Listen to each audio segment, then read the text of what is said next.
Now, Olawale Ismail is a senior lecturer in African Leadership Centre at King's College London. He joins me now live from London. Thank you very much for joining us here on TRT World. So over the past few days, the rhetoric of a military intervention in Niger has increased, has it not?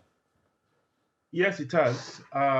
You have to understand that in situations as this, even where institutions, organizations, and countries are actively pursuing diplomacy, it is often the case that that diplomatic move is backed up by the threat or reality of a credible force beneath it. So what we are saying in Accra is signaling to the military junta that if diplomacy, which is a preference for ECOWAS, if it fails to deliver the outcome so desired, we have this option in the background, and we are not kidding with this option. We are serious.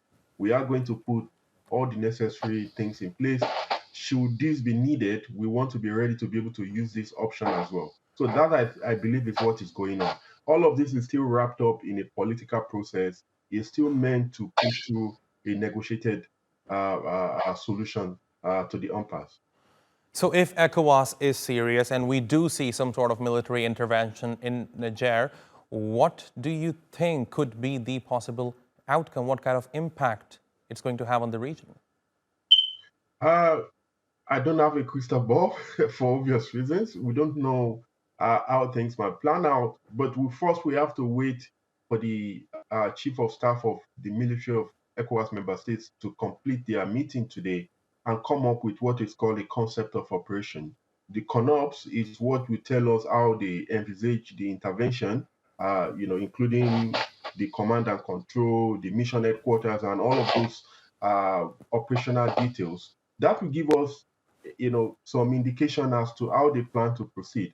But one thing is also going to be clear that uh, foreign countries like France and the United States that have every military presence, every security presence in Niger, are always going to play a key role, a key part, either in providing logistical support to any ECOWAS intervention or even acting as a buffer. Say, for example, there were to be the involvement of Wagner or other third-party actors, in the conflict. But clearly, any military intervention is going to have a devastating effect on the citizens of Niger. Already, the humanitarian situation in the country is worsening.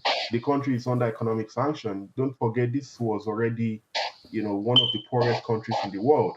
To now have sanctions imposed, to now have, a military intervention coming into the country, it can only mean one thing, which is going to be, in the short term, a devastating impact on the citizens of Niger.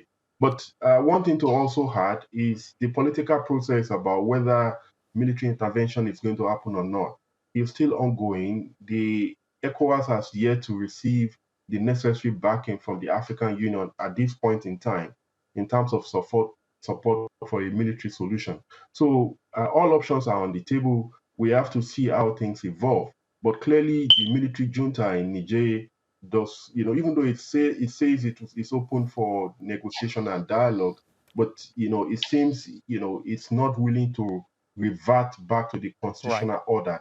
It would be a sticking point for me. All right, Mr. Olawale Ismail, thank you very much for talking to us here on TRT World.